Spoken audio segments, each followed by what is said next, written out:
langsung aja ya mungkin ya. Boleh. Penjelasan. Unu, ntar dulu. Ya. Boleh kenalin dulu nih Balki biar teman-teman kenal Balki. Balki siapa? Okay. Nah, Kang Balki itu dia nature conservationist. Jadi memang dia udah lama banget, mungkin ada 15 tahun bergerak di pelestarian alam. Mungkin salah satunya waktu konservasi di Danau Limboto ya.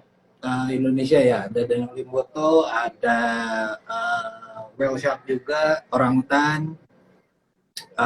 Kalau internasionalnya harimau Siberia, beruang Kamchatka di Rusia juga, ya itulah. Jadi memang banyaknya di alam liar lah ya. Yeah.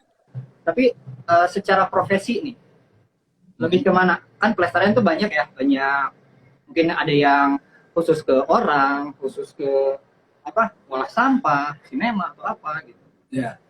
Jadi sebenarnya gini, kalau kita bicara pelestarian satwa itu nggak hanya satwanya aja, tapi kita juga harus memperhitungkan habitatnya, teritorinya. Jadi lingkungan itu masuk apa ya namanya, masuk key Indikator. Ya, key indikator yang harus kita siapin juga untuk misalnya kalau konservasi orangutan, ketika kita menyekolahkan, mendidik orangutan yang biasanya dari apa namanya dari kandang, dari bekas peliharaan, itu kita didik untuk menjadi orangutan liar. Nah, ketika dia udah mampu untuk survive, kita akan lepas liarkan si orangutan ini di habitatnya, yaitu di hutan Kalimantan. Nah, permasalahannya hutan ini kan dirusaknya oleh manusia dan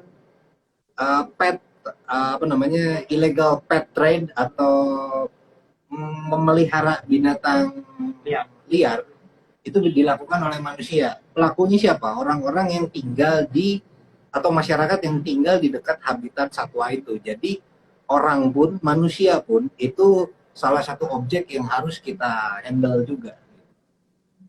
Kalau misalkan hutannya rusak, banyak sampah mungkin nggak sih kayak gitu? Banyak. Sangat mungkin sekali gitu ya. Faktanya kalau kita ngomong Jawa Barat atau Pulau Jawa ya, dengan tren traveling ke alam, trennya naik, tapi mental travelernya ini belum siap. Jadi mereka bawa seperti sampah ya, plastik, bawa bungkus makanan, dibuang kemana aja gitu. Itu sangat memungkinkan. Jadi tahun 2016 waktu itu kita bikin namanya Clean Up Day sambil lari trail run di Gunung Putri, Lembang. Itu kita ngumpulin sekitar 100 karung. Padahal Gunung Putri itu kecil. Wow. Sampah 100 karung yang banyaknya isinya sampah semuanya ya. Wow. Banget. PR banget. PR banget. Beneran nih nyambung nih. Dengan visi misi iWear Up, Fun Sustainable Fashion nih ya, yang Kak Diana mau coba gaungkan gitu. Karena memang isu sampah ini kan wow banget ya sekarang. Apalagi kemarin kita main juga nih ke TPA nih.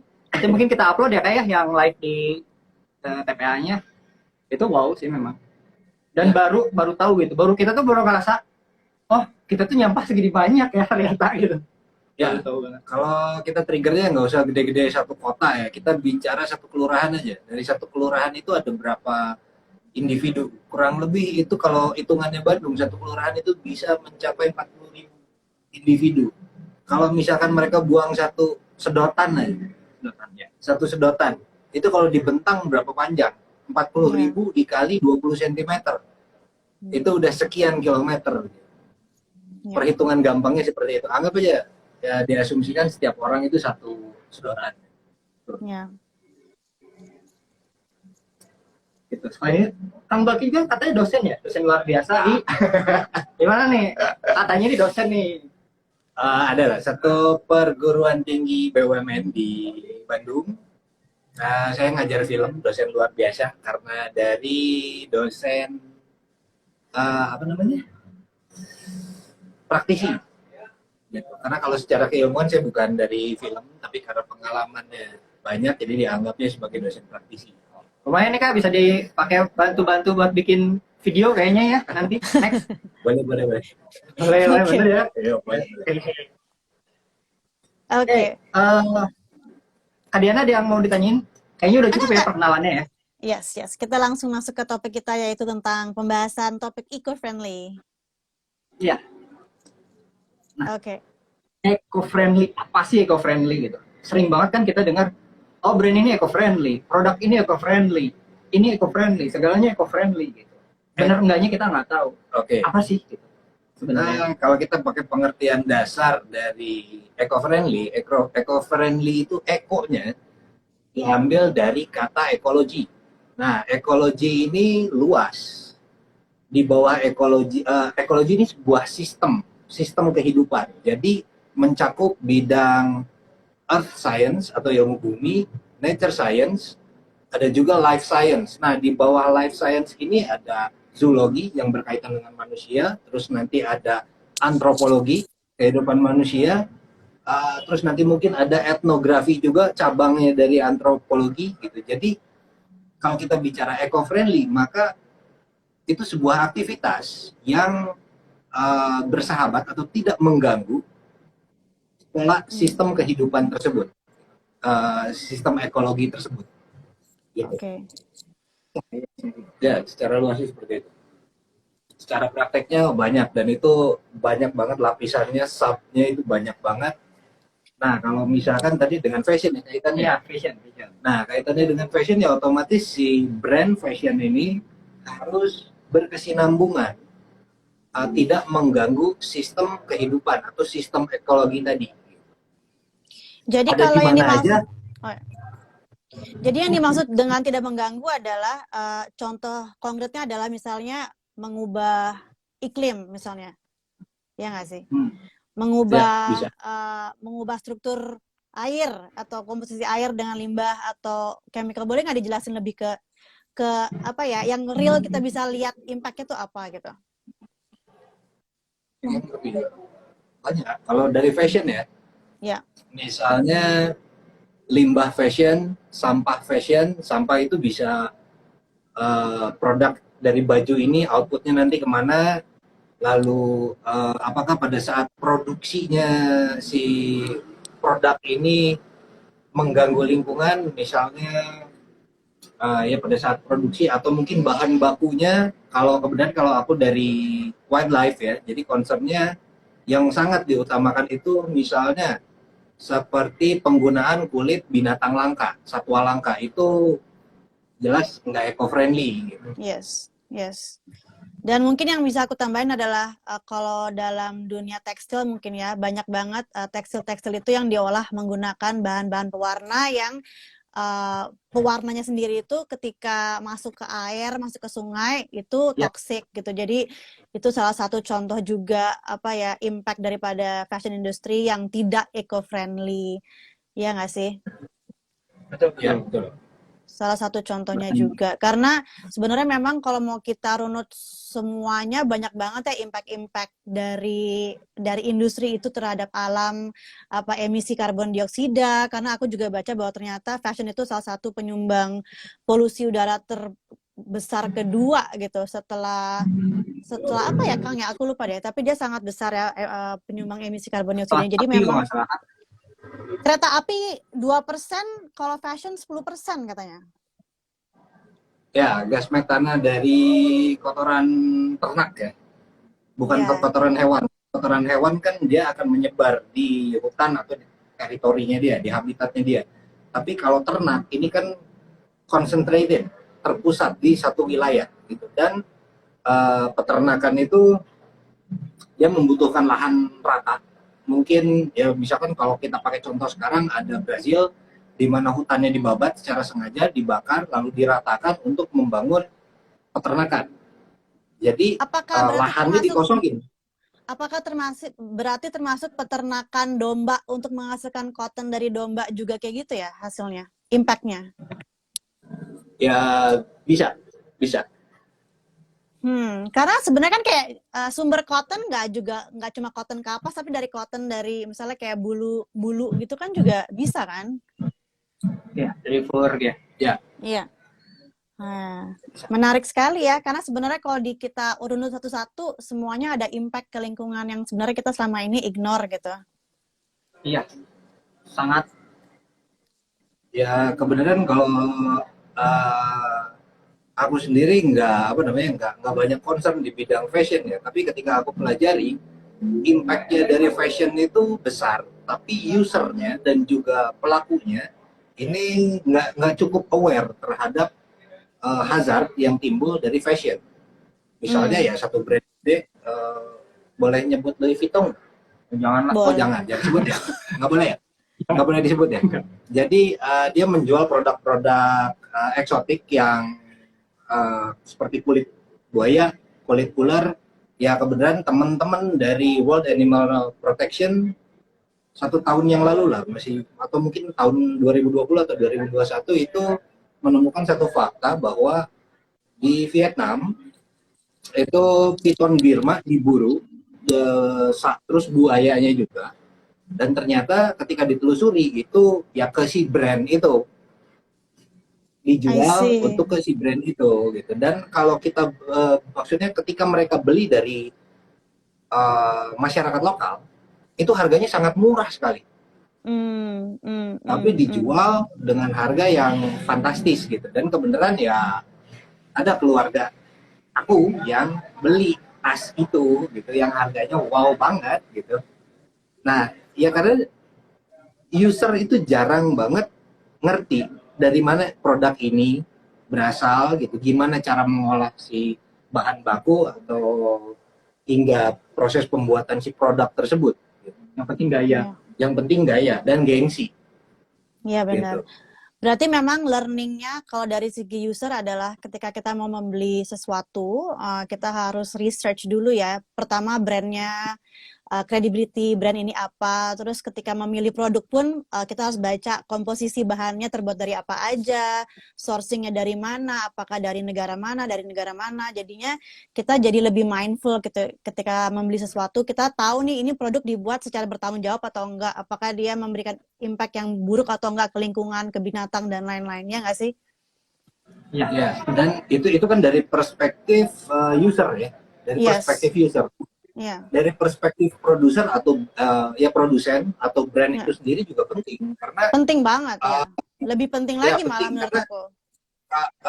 misalnya gini, aku beli kaos nih, Ya. aku kan nggak tahu, mungkin aku tebak ini katun deh gitu, sehingga misalnya karena ngerasa ini gampang terurai kok, ntar begitu udah jelek dibuang aja ke tempat sampah gitu karena berpikir bahwa ini akan terurai. Nah Iya. harusnya si produsen juga, bukan harusnya, sebaiknya produsen pun memberi knowledge kepada si customer. Misalnya tas ini terbuat dari bahan polyester, Yes. sehingga jangan dibuang sembarangan. Karena dia nggak Gimana bisa lagi dikompos kan? Iya. Iya. Ya. Atau bahan baju ini terbuat dari sekian persen katun, sekian persen polyester, maka jangan dibuang sembarangan, harap di recycle misalnya gitu. Nah, Betul. itu juga penting, itu Penting. juga penting dari pihak produsen atau Yes. dari brand itunya. Gitu. Jadi kita juga harus punya, kalau kita dari perspektif brand, kita harus jujur juga bahwa misalnya Weh. ya kalau tas kan nggak mungkin ya, jarang lah ada tas yang pakai full katun karena kekuatan serat katun itu nggak bisa untuk heavyweight. Weh. Nah, jadi kita jujur aja, kita jujur bahwa kita membeli barang ini adalah produk polyester, tapi kita kasih knowledge kepada si end user Yes. gimana treatmentnya si produk ini gitu. Ya. Ya. Mungkin sebaiknya kayak gitu ya. Jadi ada dua arah. Iya betul Nggak hanya sekali. kita mengandalkan customer, tapi kita juga sebagai produsen kita harus punya wujud pertanggungjawaban seperti itu. Iya betul banget karena kan sebenarnya selama ini juga mungkin kan lebih banyak produsen atau brand yang ketika mereka sudah masuk ke ranah sustainable fashion mereka lebih bertanggung jawab, mereka hanya lebih mengkampanye soal baju ini terbuat dari bahan apa segala macam, tapi mereka juga lupa mengkomunikasikan ketika barang ini sudah selesai masa akhir pakainya sebaiknya barang ini tuh diapain ya. Itu sebenarnya juga aku rasa banyak brand yang lupa untuk mengkomunikasikan itu karena sebenarnya masalah yang terbesar adalah juga masalah sampah kan, dimana ya udah misalnya orang pakai baju 6 bulan setahun dibuang. Nah mereka nggak ngerti tuh sebenarnya pas dibuang baju ini tuh masuk ke mana, jadi mereka cuma buang di tempat sampah, dari tempat sampah dibuang ke TPA, di TPA dibuang ke tanah, dan di tanah tidak terurai ya kan. Jadi memang aku setuju banget bahwa sebagai brand kita juga harus mengedukasi.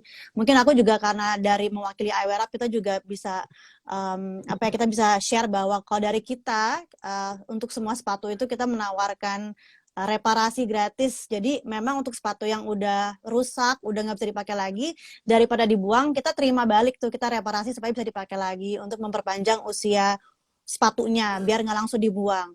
Terus misalnya untuk kemeja, seperti yang Unu pakai sekarang itu kita kerjasama sama supplier namanya Semesta, di mana baju itu terbuat dari serat kayu ya, serat kayu, aku lupa nama kayunya, tapi intinya kalau baju itu dibuang, itu dalam 6 bulan terurai. Jadi jadi nggak harus menjadi brand besar untuk bisa bertanggung jawab terhadap lingkungan, untuk menjadi sustainable, karena kayak these small steps ketika kita pikirin itu udah menghasilkan impact yang signifikan gitu. Dan aku juga sangat berharap bahwa brand-brand lain mulai lebih aware terhadap efek brand mereka, efek produk mereka terhadap lingkungan gitu ya. Mungkin nggak sih, kan untuk kita lari ke sustainable fashion itu kan memang nggak murah gitu ya.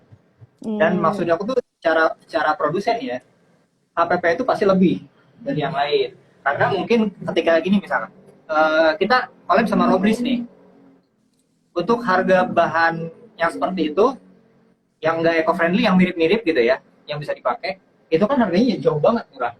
Yeah. Nah ketika kita mau naik ke sustainable fashion, yang kita lebih bertanggung jawab, maka mereka juga kan ngeluarin beberapa budget ya, investment mungkin di water treatment gitu kan, lebih gitu. Terus dia juga riset bahwa bahan ini tuh benar terurai selama 6 bulan, kan bikin riset itu nggak murah.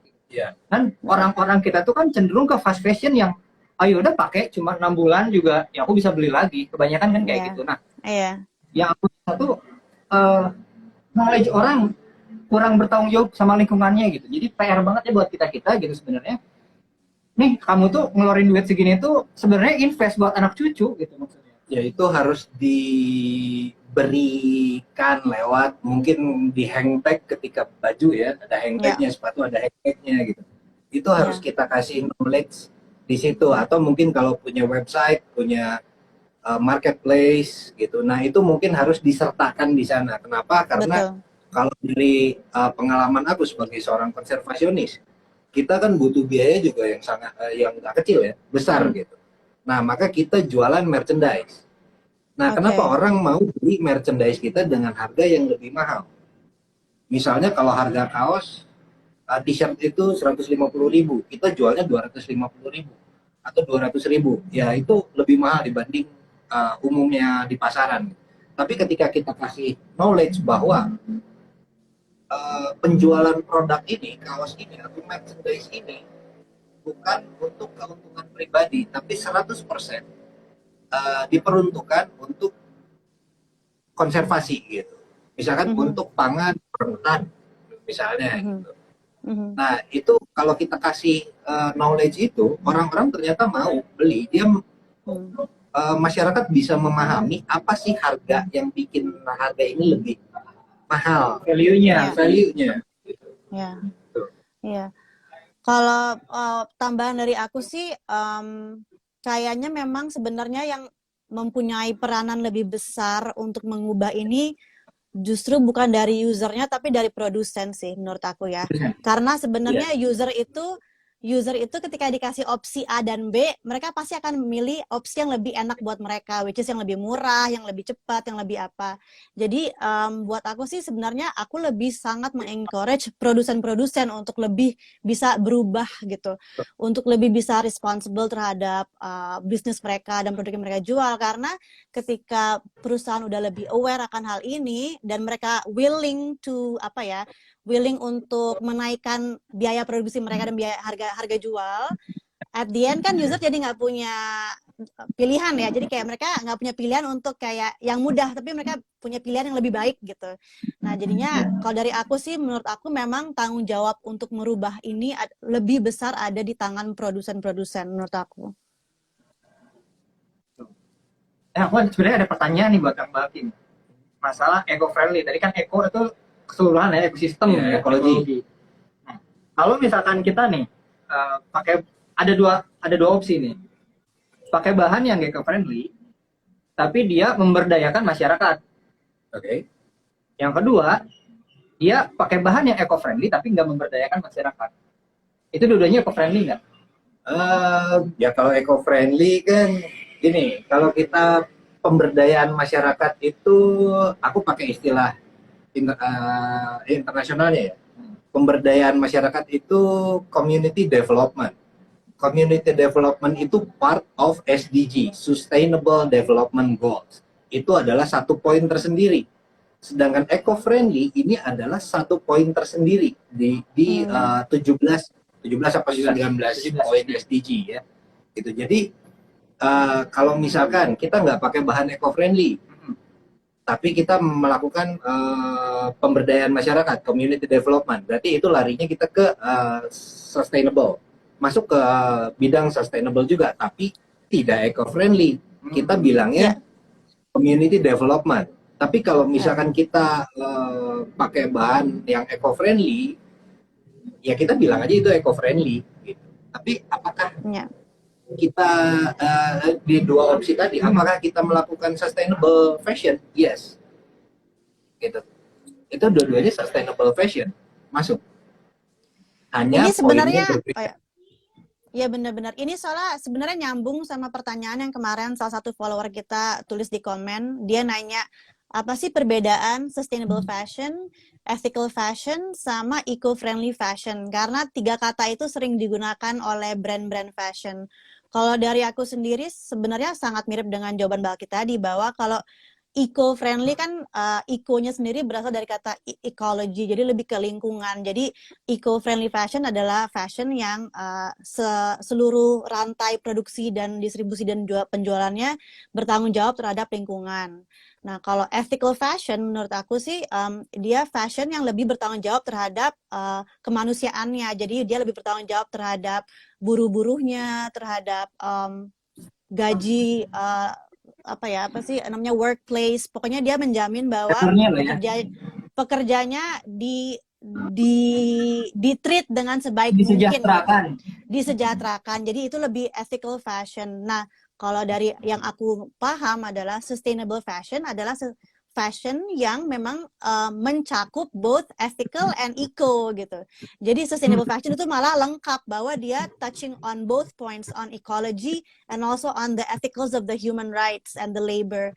Jadi sebenarnya ideally brand should not just be eco-friendly or just ethical, but they have to be sustainable. Karena when you are sustainable, kita udah mencakup planet and people gitu. So that is my viewpoint. Mungkin dari Balki, menurut Balki gimana? Ya, aku sepaham. Hanya gini, lebih baik kita jujur. Kalau misalkan saya ingin sustainable fashion, tapi kita nggak sanggup dengan community development. Oke, paham. Kita sanggupnya di eco-friendly aja ya. Kita bilang aja jujur bahwa kita eco-friendly.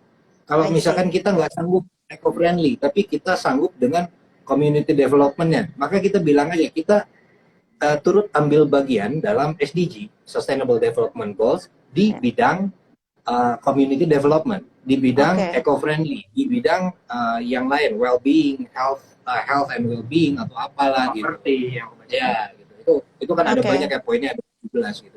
Tapi yang penting kita jujur aja, kita jujur kepada publik ya, gitu. Karena dari kami orang lapangan, kebanyakan brand besar lah ya, brand besar ini tidak jujur. Mereka bilang kami melakukan sustainable product, bla bla bla, tapi faktanya nggak ada. Gitu. Karena buat kami sendiri orang lapangan yang melakukan SDG, jujur aja agak berat untuk bisa melawan brand gede. Bukan, maksudnya untuk bisa melakukan semuanya secara sekaligus itu berat. Benar. Jadi jujur aja, kita nggak bisa dengan eco-friendly-nya, ya kita bisa dengan community development. Gitu. Dan ya jangan salah, ada banyak juga perusahaan yang kami mapping ya, maksudnya kita telusuri, profiling yang ternyata eco-friendly-nya atau sustainable-nya ini hanya bullshit. Itu yang kita sebut maksudnya dengan greenwashing kan? Iya. Greenwashing Jadi ya. itu juga cukup banyak, dan ini perusahaan-perusahaan gede loh malah justru, termasuk ya sampai ke perusahaan pangan. Aku nggak concern di fashion kan ya gitu, Ya. tapi secara keseluruhan perusahaan mana yang merusak alam, yang merusak habitat gitu, itu kita mapping. Gitu. Nah, ada banyak perusahaan pangan yang bohong tentang peduli lingkungan, gitu, peduli habitat dan lain-lain, itu banyak yang bohong sebenarnya. Tapi Iya. mereka hanya bermaksud untuk memperkuat brandingnya mereka, Betul, memperkuat betul. penjualannya mereka. Tapi ketika kita coba audit, proofnya nggak ada buktinya. Jadi makanya kenapa kalau misalkan iWear Up hanya bisa sanggup di community development, ya mengakui aja. Yes. Jujur itu lebih baik. Gitu. Benar. Agree.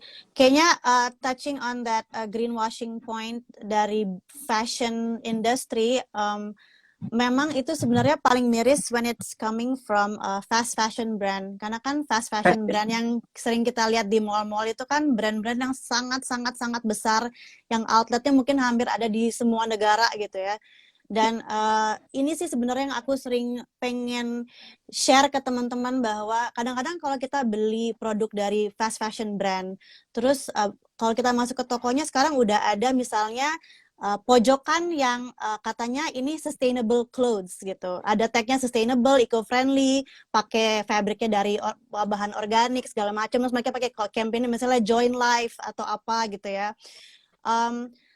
Sebenarnya gini, yang aku pengen share ke teman-teman adalah let's say fast fashion brand ini sudah doing better karena mereka udah switch polyester ke organic fabric misalnya gitu. Tapi then it doesn't solve the problem, karena fast fashion brands itu they produce in such large volumes gitu. Maksudnya mereka tuh produksi bajunya banyak banget yang pada akhirnya juga akan jadi waste juga, which is akhirnya masuk ke landfill juga gitu. Dan aku tuh pernah baca video katanya lo pakai bahan organik yang katanya terurai di tanah, tapi kalau bajunya kebanyakan juga tanahnya nggak bisa nampung itu semua gitu. Jadi volume tanahnya tuh nggak cukup untuk mengurai semua baju di atasnya. Jadi at the end of the day benar itu bullshit gitu. Dan ini sebenarnya yang suka suka jadi gregetan gitu, karena kayak yang lo beli tuh sebenarnya tuh nggak sustainable. I mean itu namanya greenwashing. Buat teman-teman yang nggak paham apa greenwashing itu, maksudnya tuh kayak mencuci otak kita agar berpikir bahwa barang yang lo beli itu green atau eco-friendly atau sustainable, padahal sebenarnya enggak. Itu hanya gimmick marketing. Jadi memang pada akhirnya kita sebagai sebagai consumer itu harus lebih banyak baca-baca, lebih banyak research, lebih mau cari tahu lah gitu. Ini sebenarnya brandnya bener nggak sih sustainable? Emang mereka tuh ngapain ya gitu? Dan lebih lebih mau baca label di baju, ini bahannya terbuat dari apa, made in mana gitu. I mean, aku tidak mau mentargetkan negara tertentu, tapi biasanya baju yang made in negara tertentu tuh biasanya ya diproduksinya dengan tidak sustainable gitu. Nah, hal-hal yang kayak gini yang perlu kita lebih research aja gitu. So I think PR-nya ada di kita semua untuk lebih mau baca sih, dan nggak terlalu termakan keinginan harus trendy all the time gitu. Karena kayaknya kehausan akan ingin trendy itu membuat kita jadi kayak bodo amat deh, murah bagus beli gitu. Tapi kayak coba dipikir ulang deh, kayak ini sebenarnya bajunya tuh aman nggak sih buat gue, aman nggak sih buat lingkungan, aman nggak sih buat binatang, ya nggak sih? Jadi there's a lot of thinking that we should do ketika mau beli sesuatu, terutama produk fashion gitu. Karena again, fashion adalah penyumbang polusi sampah terbesar gitu di dunia. Ya mungkin aku harus meluruskan lah ya. Sebenarnya antara katun atau serat alam dengan polyester ini equal. Jadi bukan berarti polyester jelek karena tidak terurai, enggak juga. Ya. Keduanya punya sisi positif dan negatif. Betul, yes. Kalau kita berpikir dari perspektif user, setelah baju ini umurnya habis kita buang ke tanah, ini akan terurai kalau pakai katun atau pakai serat alam. Tapi kita hanya berpikir di satu titik aja. Kita harus berpikir lebih holistik. Jadi dari praproduksinya, dari materialnya, dari proses produksi hingga barang jadi dan terjual. Nah, sekarang gini, kalau aku bicara tentang material, oke, polyester memang plastik, tapi pada saat di akhir, polyester itu bisa di-recycle ulang, dilebur kembali menjadi biji plastik, lalu misalkan dibuat produk lain atau dibikin kain lagi, itu bisa. Betul. Katun oke lah, berakhir dengan terurai di tanah. Betul. Tapi kita harus lihat proses. Katun itu kan seperti dari silk misalnya ya, itu bisa digugat oleh teman-teman dari animal rights. Oke. Karena? Lalu ya animal rights karena sutra mungkin ya maksudnya. Iya, sutra. Silk sutra. Karena oke. Mereka lebih melibatkan serat binatang alam kan? ya. Oke, ngerti. Iya. Lalu kalau misalkan yang dari pohon itu melibatkan penebangan pohon. Jadi itu salah ada semua. teman-teman. Ya Nggak, ada loh teman-teman. Bercanda. Iya. Ya karena ada teman-teman aktivis yang berpikirnya itu hardcore gitu. Ngerti. Ya aku nggak bisa melarang, aku nggak menyalahkan mereka, nggak menyalahkan yang sebelahnya juga, tapi kita juga sebagai konservasionis harus rasional. Benar, ya kan? benar. Jadi katun bisa digugat oleh mereka. Ya. Polyester digugat oleh aktivis hardcore anti plastik. Yes. Iya kan? Yes. Gitu. Tapi aku kasih gini, dalam proses pewarnaan polyester itu tintanya eco-friendly, lebih cenderung eco-friendly. Iya. Proses pewarnaan kain polyester itu nggak ada limbah. Bisa digital karena juga. Karena semua cat terserap ke dalam plastik. Oke. Tapi kalau serat alam, katun, ini fakta nih. Kita bicara Bandung. Cilegon ada sisa air. Bukan hanya sisa air, tapi banyak banget. Kita bicara Citarum. Sungai Citarum itu polusi utamanya adalah dari pabrik tekstil yang salah satu kegiatannya, aktivitinya adalah pewarnaan kain. Printing kain katun itu butuh AMDAL. Karena dia harus buang limbah. Gitu. Nah, limbahnya ini pasti dibuang ke sungai. Sungainya mana? Kalau kita bicara tekstil Indonesia adanya di Bandung kan. Citarum itu rusaknya oleh pewarna tekstil. Gitu. Jadi antara katun atau polyester buat aku sih equal, sama-sama aja. Benar. Makanya lebih ke gimana bentuk kita sebagai gimana kita sebagai produsen misalnya sebagai brand bertanggung jawab terhadap itu. Terhadap siklus perputarannya ya.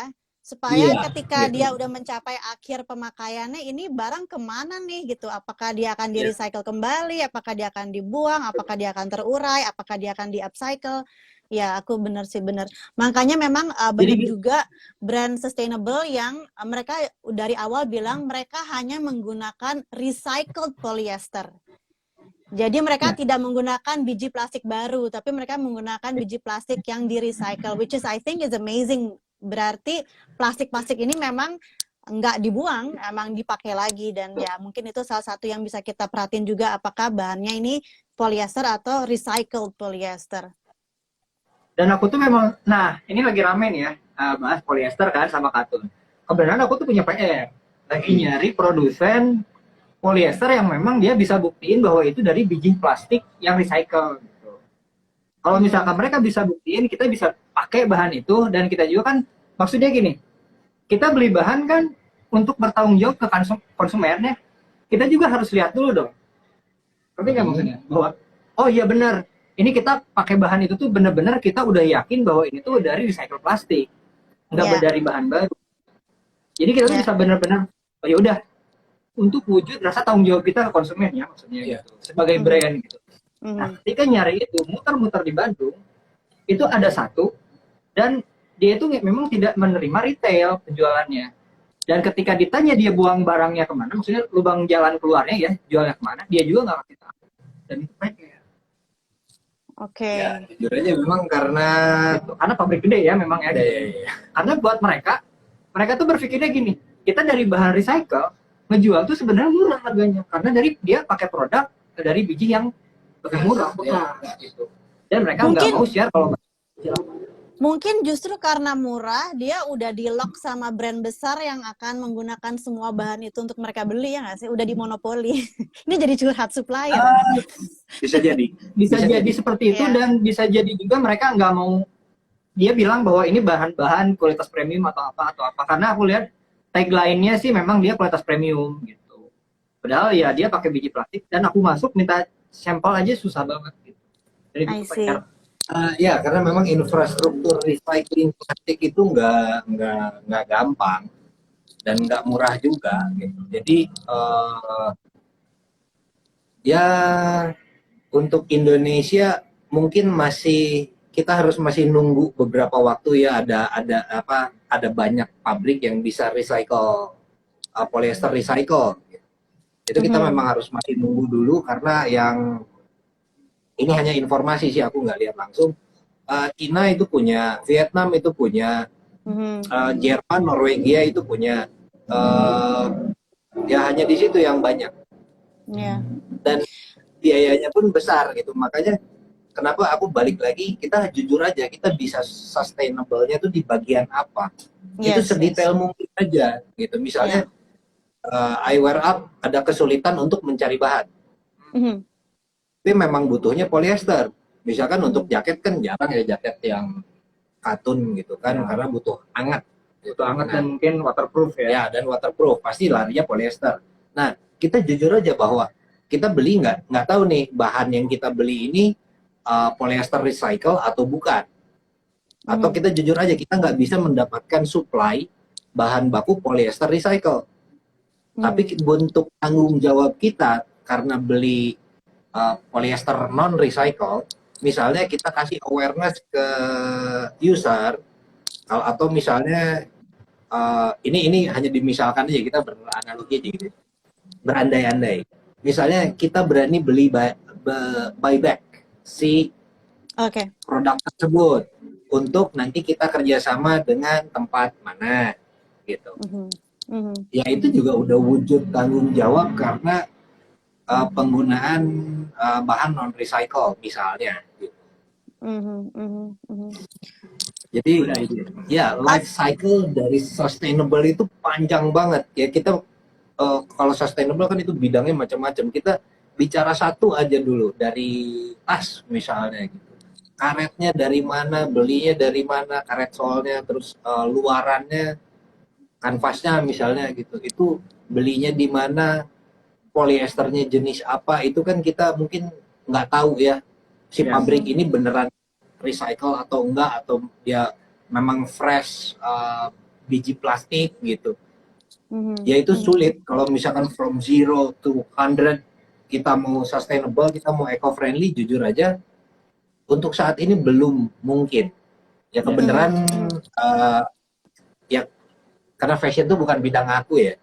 Jadi kemarin aku sempat belajar dulu sama teman yang desain produk, dan memang dia kelas dunia lah gitu. Jadi dia tahu. Jadi ketika aku tanya, bisa nggak sih ada satu produk yang eco-friendly, dia bilang nggak mungkin.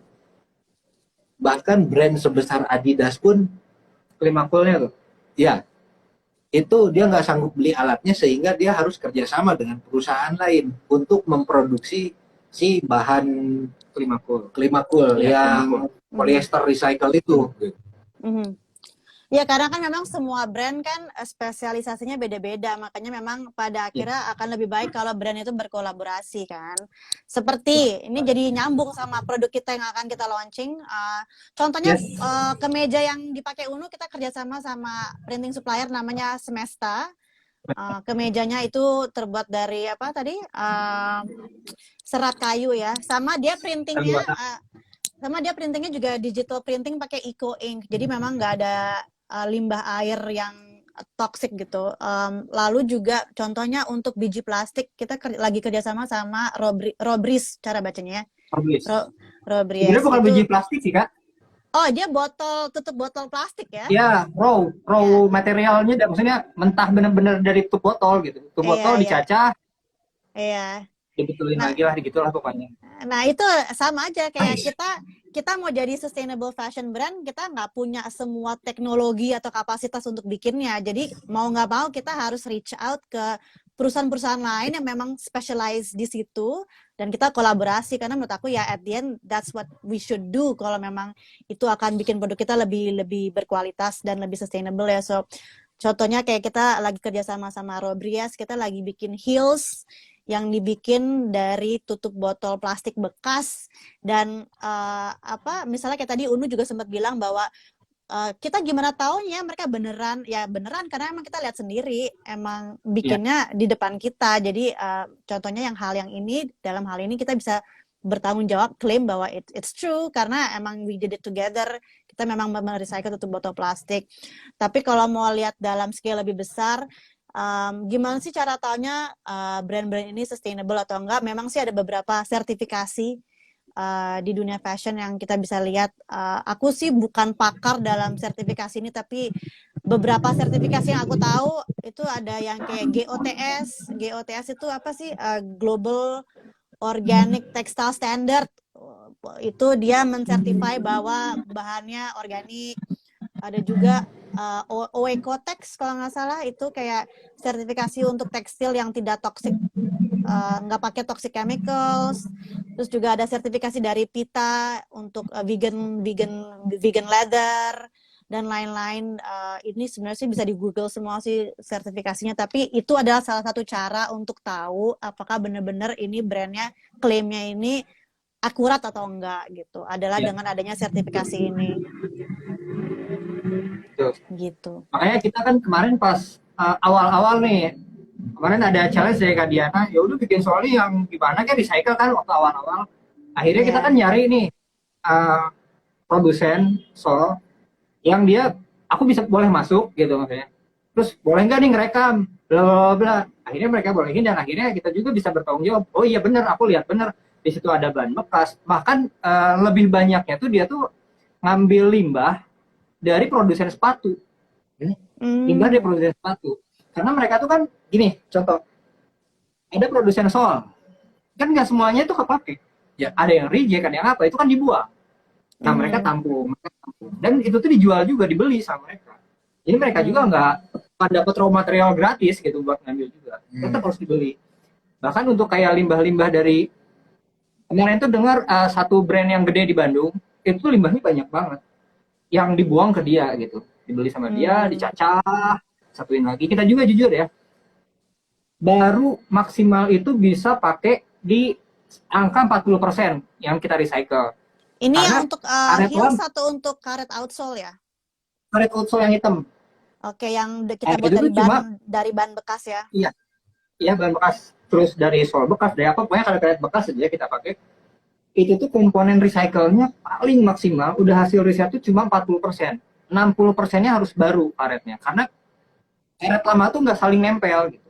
Jadi ada kimia lain yang memang harus dipakai untuk merekatkan karet-karet lama gitu. Dan komponennya jujur aja 40%. Tapi yang aku suka aja apa?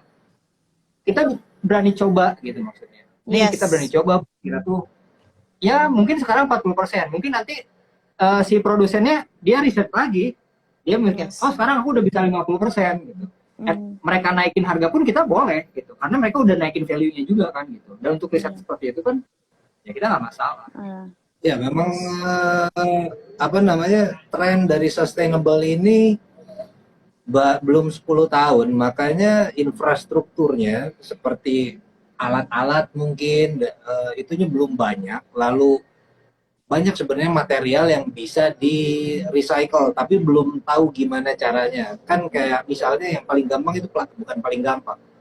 Kita paling banyak source-nya atau paling sering dengar itu plastik. Karena sampahnya paling banyak, Pak. Ya, karena sampahnya paling banyak. Tapi recycling plastik itu nggak gampang. Nggak bisa jenis plastik itu ada jenisnya ada banyak. Betul. Nah, ini nggak bisa dilebur bareng. Tuh, gitu. Nah, ya kalau aku baca di jurnal, ya banyak peneliti yang sedang mencoba gimana caranya menyatukan beberapa jenis plastik itu menjadi satu jenis plastik. Gitu. Kan kalau kayak PPE, ada PVC, ada apa lagi lah jenis plastik itu Ya, PET. Nah, itu Badan PET harus di recycle dengan PET lagi gitu. Nah, Yes. ini masih dia itu aja baru penelitian, masih ya penelitiannya masih berlangsung gimana caranya untuk menyatukan Ya tutup botol sama plastik-plastik. badannya aja. Ya, tutup botol sama badannya Ya singkatnya misalnya. kan gitu kan udah beda bahan. Itu ya. Nah, itu biar lebih praktis karena memang uh, plastik recycling itu ternyata ketika waktu dulu aku lihat di Norwegia itu proses seleksinya gila. Yeah. Jadi dari tutup botol ini masuk kemana dan itu dia hanya bisa recycling 6 jenis plastik dari sekian puluh jenis plastik gitu. Jadi ya kalau kalau misalkan ya balik lagi tadi jujur aja kita bisa berapa persen sustainable-nya atau eco-friendly-nya baru bisa 10%, akuilah itu 10%. Yes. Udah bisa meningkat jadi 15, akuilah itu gitu. Kenapa? Karena itu value sekaligus ya kebetulan Diana diamnya di Eropa sih ya. Orang Eropa sekarang kan awareness terhadap dunia environment-nya udah mulai tinggi ya. Sangat. Jadi sangat mereka tinggi. mau. Jadi mereka mau banget membeli produk yang harganya mahal tapi eco-friendly gitu. Yes. Bahkan waktu dulu ketika di Norwegia gitu, kasarnya gini. Kalau ada yang pakai Prius, Prius itu mobil semi hybrid. Itu dibanggain, wah kamu keren pakai Prius gitu. Padahal harganya murah. Tapi kalau ada yang pakai Lamborghini yang harganya mahal, itu biasa aja, orang-orang tuh nggak memuji gitu. Nah, Ngerti. shifting point-nya itu tuh butuh proses yang nggak gampang. Jadi kita nggak bisa hardcore juga.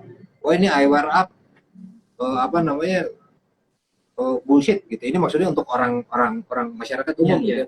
Wah ini bullshit nih tentang eco-friendly-nya, tentang recycling-nya gitu. Karena nggak 100%. Ya, mereka juga harus sadar bahwa proses untuk recycling segala macam bahan, ada karet, ada plastik, besi, ini tuh nggak gampang. Dan masih banyak riset yang harus dilakukan oleh para ahli gitu. Jadi ya si brand pun nggak akan bisa sampai 100% untuk di tahun-tahun sekarang. Gitu. Harus mulai memahami itu karena yang kalau aku lihat di forum-forum aktivis ya, oh itu hardcore banget kan ya. Langsung wah ini bullshit nih, ini dia cuma segini nih, harusnya gini. Ya dia hanya criticize, tapi nggak tahu gimana proses the makingnya ya. Kayak tadi Unu cerita, kita nyari recycle polyester aja susahnya minta ampun gitu. Nah mereka tidak memahami itu. Nah makanya kita ada namanya program visibility. Program visibility itu ketika anggap aja aku di IWR Up gitu ya. Ketika kita melakukan proses ini, kita ada proses reporting kepada audiens gitu. Agar audiens juga tahu, oh benar nih bahwa IWR Up itu pengen mengarah ke sustainable fashion, pengen mengarah ke eco-friendly fashion gitu. Ya mungkin brand lain yang mau mengikuti. Bagi aku sebagai konservasionis ya, ayolah, aku pasti dorong itu gitu. Ya, yes. Kayaknya pada akhirnya nggak mungkin suatu brand itu bisa berupaya 100% karena itu ideal gitu, ideal state nggak mungkin. Tapi kita bisa berusaha gitu dan menurut aku at least we have to try and we have to start karena kalau nggak ada yang start ya nggak akan ada progress. So menurut aku sih in order to become a sustainable fashion, judging each other won't help karena you're just gonna be stuck. So I think whatever small progress that a brand has made, kita harus support itu dan kita terus push agar bisa lebih naik lagi. Dan juga menurut aku salah satu cara untuk lebih naik lagi adalah untuk terus berkolaborasi karena kita semua punya skill, kapasitas, knowledge yang berbeda-beda. Dan kalau kita satuin itu semua, we can come up with something great gitu. Dari aku kayak gitu. And I think ini kita udah 1 jam ngobrol. Jadi aku mau berterima kasih sama Balki dan Unu atas sesinya. Yang ini sebenarnya kalau diajak ngobrol kayak bisa terus gitu. Karena banyak banget bahasannya. So I think dari aku kayaknya kita udahin nih sesi kita ya 1 jam ya Unu ya. Dan aku mau terima kasih banget buat Balki dan Unu yang udah hosting. Mungkin dari Unu dan Balki ada last words. Last word nggak ada sih. Aku salut aja sama Kak Diana dan keteguhan hatinya itu. Ini hati. Mungkin dari Balki ada pesan-pesan terakhir sebelum kita tutup. Ya kalau aku sih ngerasa Indonesia itu masyarakat yang komunal. Mhm.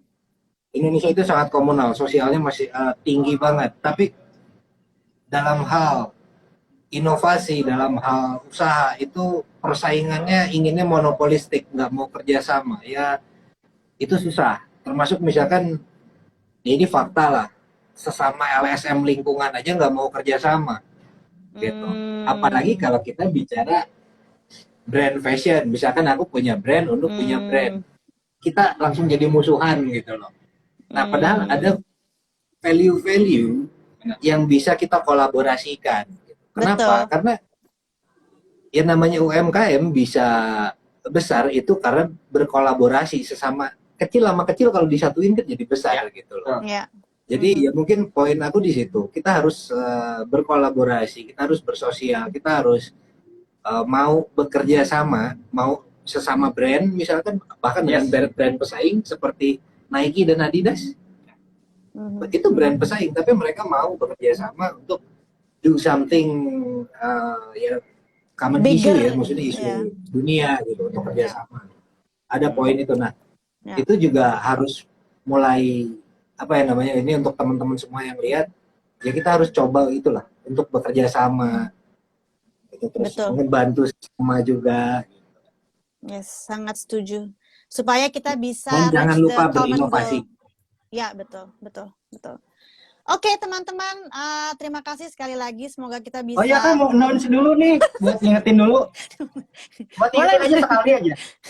Nanti hari Sabtu kita juga ada lelang sebuah produk yang belum dijual nih. Jadi nanti tuh yang lelang tuh produk pertama yang keluar, dan siapa yang mau belinya itu lewat lelang gitu. Jadi kalian bisa dapat duluan. Size-nya itu tersedia mulai dari size 36 sampai 42 gitu. Wah, 43 nggak ada. Jadi dijualnya cuma satu yang dilelangin gitu. Nanti hasil lelangnya itu langsung kita kasih pemulung di tempat gitu. Penunjuknya ke gua. Oke, tunggu. Ini kayaknya aku rangkum sedikit lagi supaya followers bisa lebih paham. Jadi kita iWear Up sedang berkolaborasi sama brand Robris, di mana kita bikin heels sepatu yang kita recycle dari tutup botol plastik. Jadi ini buat kita merupakan inovasi yang paling baru lah dari kita, karena si sepatu ini yang kita namain Bella. Bella ini outsole-nya dari recycled karet bekas. Heels-nya kita bikin dari recycled tutup botol plastik. Terus juga ada aksen-aksen aksesorisnya kita bikin dari recycled bungkus kemasan makanan. Jadi sebenarnya ini sepatu yang komponennya itu hampir semuanya tuh recycle. Dan yang tadi Unu bilang kita akan lelang, itu maksudnya hari Sabtu itu Unu akan jalan-jalan ke TPA. Dia akan nunjukin TPS, bagaimana tempat pembuangan sampah, nggak di akhir. Oh, TPS. Yang lebih kecil dari kemarin. Oke, dia akan nunjukin kayak apa sih TPS, kayak apa sih sampah itu berakhir gitu. Dan dia juga akan ngobrol sama pemulung yang bekerja di sana. Dan kita akan melelang nih sepatu pertama Bella kita. Dan hasil penjualannya akan langsung kita sumbangin ke pemulung yang kita interview langsung on the spot. Jadi karena kan kita itu sebagai bentuk terima kasih kita lah terhadap orang-orang yang berjasa dalam membantu mengurangi sampah, mengumpulkan sampah. Jadi semoga hari Sabtu kita bisa ketemu lagi di lelang kita yang sangat seru gitu ya. Oh iya, openingnya kasih tahu Kak biar pada kaget. Berapa harganya? Openingnya di berapa ya? Opening lelangnya di 150.000. Murah banget. 150.000 bisa dapat sepatu. Dapat sepatu, dan itu uangnya nanti kurang mahal. Kurang mahal ya. Enggak, kita kan enggak, semoga nanti dari follower bisa terus naik dari lelangnya supaya harganya makin tinggi, supaya yang kita sumbang ke orangnya bisa lebih banyak gitu. So, amin. Terima kasih, sampai bertemu di lelang sosial kita hari Sabtu. Terima kasih Unu, terima kasih Balki, sampai bertemu lagi. Terima kasih juga Kak. Hai. See you. See you. Okay.